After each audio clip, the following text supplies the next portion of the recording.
Hello, today I'm going to paint a simple landscape. I'm using a large brush. I recommend large brushes because a lot of detail isn't necessary, and this stops you fiddling and trying to get lots of detail. I've done a very simple drawing, as you can see. It's just a landscape, the horizon, which is never halfway, it's a third of the way up the page, a few mountains in the distance, a little building, a river, because I'd like to show you how I paint water, and a few fir trees. So, okay, I'll make a start. I'm going to soak the sky with clear water. This is where the large brush comes in really, really handy because you can cover a lot of area quickly.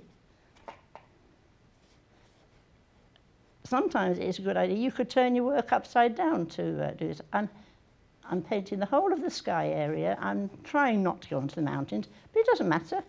If I do, it doesn't matter at all. Just the main point is to relax and enjoy what you're doing when you're painting. And I always say, you can't make mistakes. Anything can be rectified, and it's only a bit of paper. So, right, I've wet the paper, and I'm coming in with some ultramarine blue. I always use SAA paints. I love them. They're strong. They're good colours, good strength. I'm using the blue to start off. I'm going to wash my brush, and now I'm going to get some yellow ochre, and I'm going to put a tiny bit of cadmium red in there. I say tiny because cadmium red is a really strong colour. And but it's just to warm the sky. Ideally, I advise that if you're working, pick the paper up and tilt it so you don't get vertical bars in your sky. But my paper is well taped down today, so this will work. I'm going to put a touch more. And if the paint doesn't flow, if you haven't wet the paper enough, try coaxing it with a spray bottle of clear water. I'm just going to, you get a bead of water come down there, I'm just going to take that off. Now I've done the sky, I'm going to repeat those colours into the water in a mirror-like fashion. Now, this is how I paint my water. I start off so the colour's in there, because water is a reflection of what's above it. So, mirror-like fashion, the ultramarine blue to the bottom, and the yellow ochre there, and a touch of cadmium red. And with my large brush, down and across to soften any hard edges. Now, throughout the painting, I'll do that and build the water up. That way, at the end of the work, the water will be done. You won't have to start again.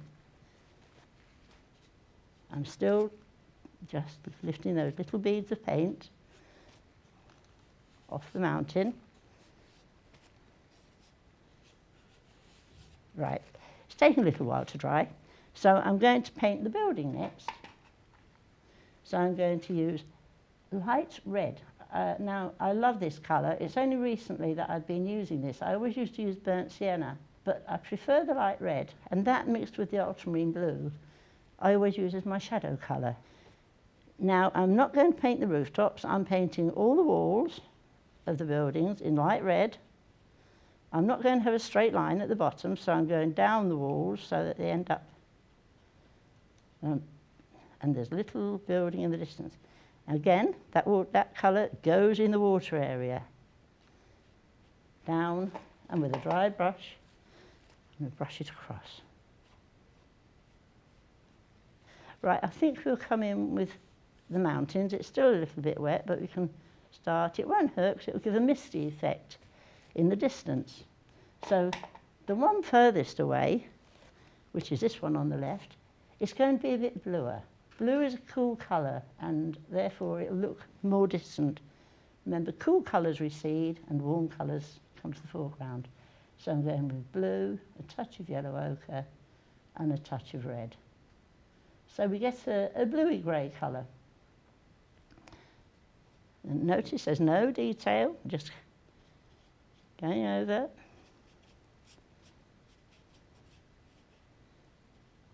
It is running into the sky, but that won't hurt.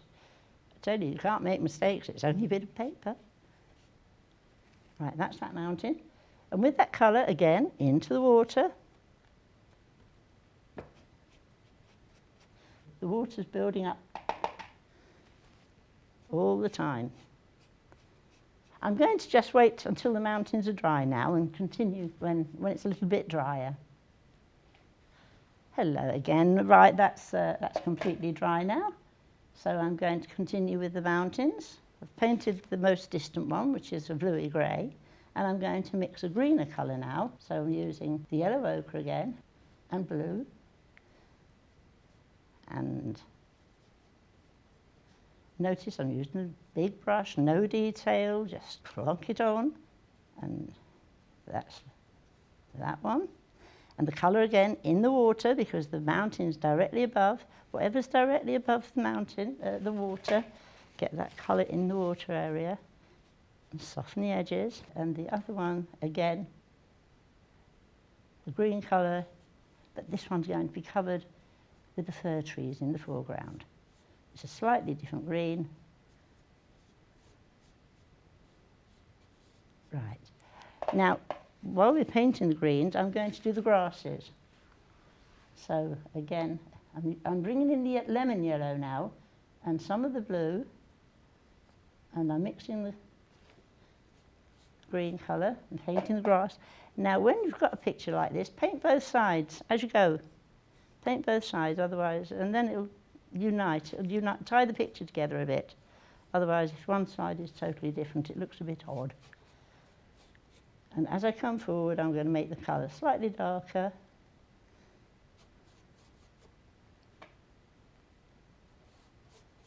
There. And again, I want those colours in the water. So this water is building up really nicely. A nice dark water area.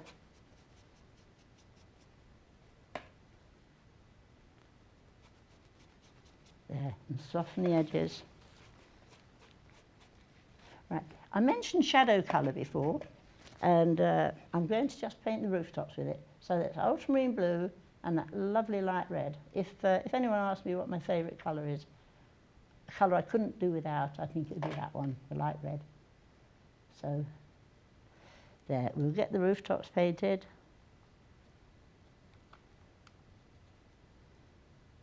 And I think I'm going to add a little chimney there. So I'm just going to use my light red again and put a chimney on. See, you can almost draw with the brush. Even though it's a big brush, it's got such a tiny point. There. So that shadow colour, get it in the water. Don't forget, every time you've got a colour on your brush above the water, drop it in.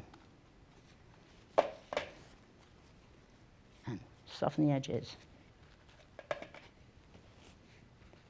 Right. Now, fir trees. I'm going to do the fir trees. In the distance, I've switched to a smaller brush, a flat one, and I'm going to mix a green again, a bluish green. As I say, anything far away, get some blue in it, because blue recedes. And I'm just going to go across that ground, vary the heights, that's all I'm doing. Distant trees, just blobbing them on. That's all you need. Straight across the picture.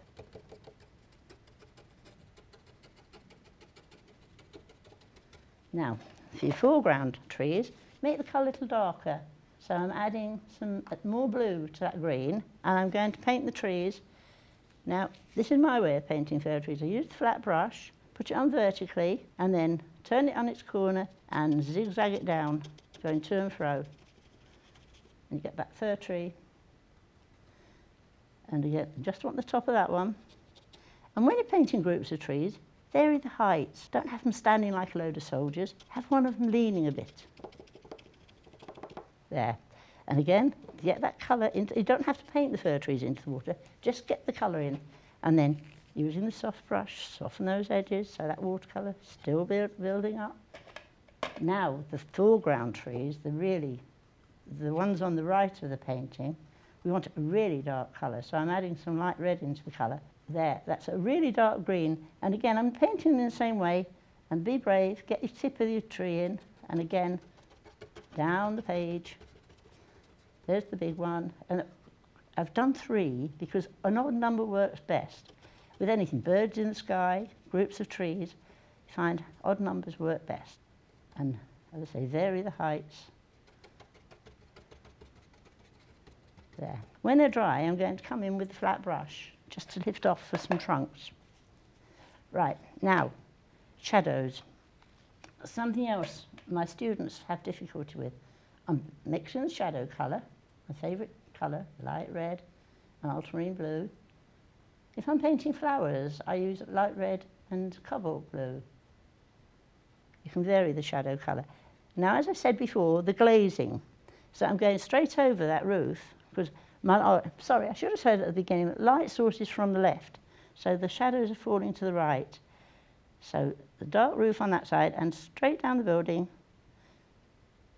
and there, straight down the building, and across the ground.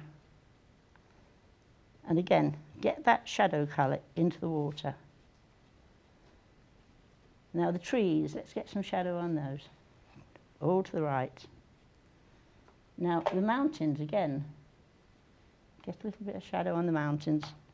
So just on the right hand side, straight down the mountain there, wash the brush out, soften the edge, push into the paint to soften any hard edges.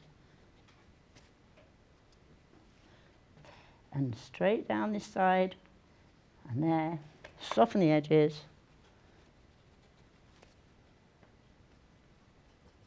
And I just darken the riverbank, just to give it some form.